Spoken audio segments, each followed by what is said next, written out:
Hello everybody, welcome back to the channel. Happy Saturday. Today's story is a bit weird and hopefully funny. That's the point of this after all. It's called The Woman Who Gave Birth to Rabbits.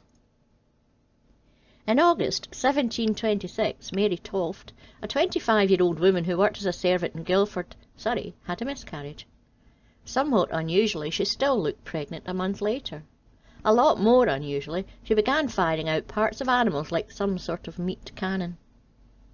The first thing she gave birth to was a liverless cat, which is remarkable for at least two reasons. One, what was she, not a cat, doing giving birth to a cat?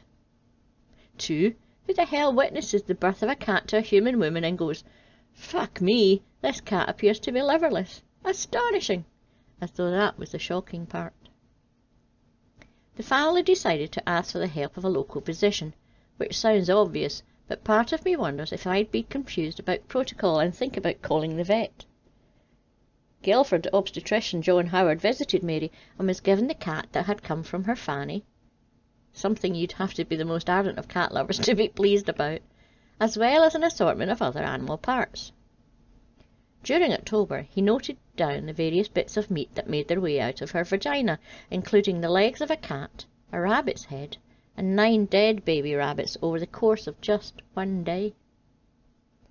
Not being the most sceptical of doctors, John began writing letters to medics and scientists all over England, telling them about the woman who appeared to be plopping out dead rabbits, at a rate at which actual rabbits would be chuffed. He even wrote a letter to the king. And why not? Had I witnessed a pair of cat's legs emerging claw-last out of a vagina, I'm sure my first thought would be, King George I is going to love this. Turns out he was right, and King George sent Nathaniel St. Andre, surgeon and anatomist, to the king, and Samuel Molyneux, secretary to the Prince of Wales, to investigate.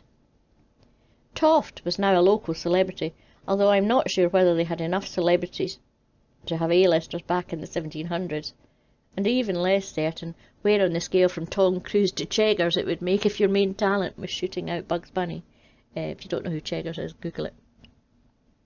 Mary forced out a few more flopsies in front of her new audience, who then inspected the bodies for clues. The secretary concluded from the organs, rather than the fact that a fucking rabbit had fallen out of her vagina, that they were not created in her womb.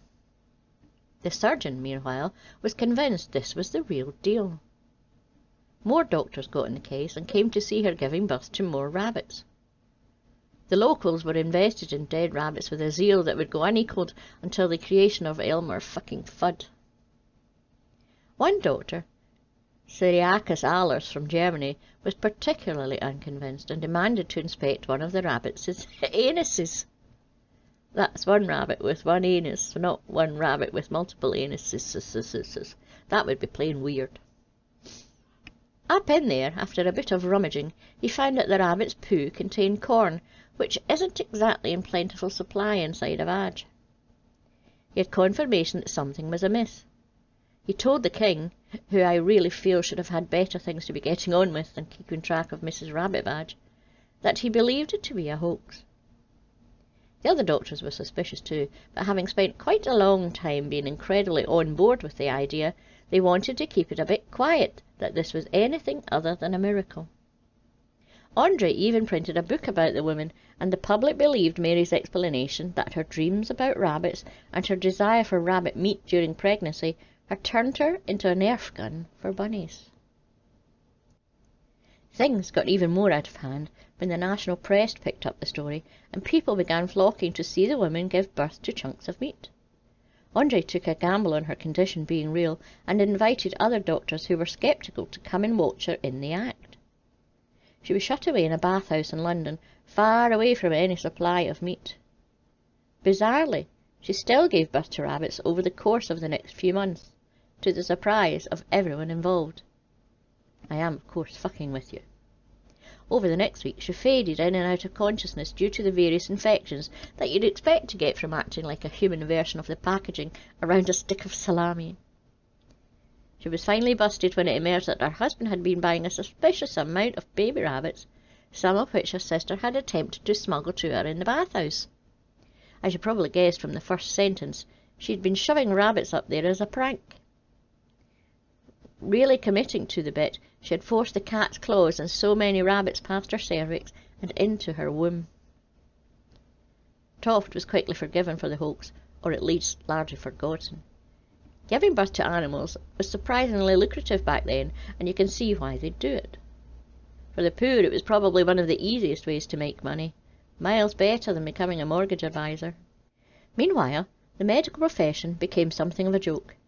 Andre in particular was a laughingstock and found himself unable to retain any of his patients. As it turns out, if your surgeon drops into conversation, however casually, that women can give birth to rabbits, even in the 1700s, you ask if there's anyone else available to do your colonoscopy. The end. Don't forget to like and subscribe and press the wee bell notification. And a huge big thank you to all my subscribers, patrons and members. See you next week. Bye bye.